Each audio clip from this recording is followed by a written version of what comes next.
আজকে কোথায় কোথায় বৃষ্টি হয়েছে দেখে নিন, নইলে কিন্তু পরে মিস করবেন। দেখাইতেছে অনেক জায়গায় বৃষ্টি হয়েছে, বুঝতে পারছেন? কেউ ভিডিও দেখে না, হায় রে বাবা রে। দেখেন অবস্থা, নেটের সমস্যা করে। আর আমি কি করবো কান দিই,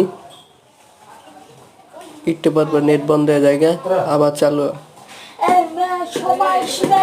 ঠিক আছে, দীক্ষা যায়েন, বুঝছেন?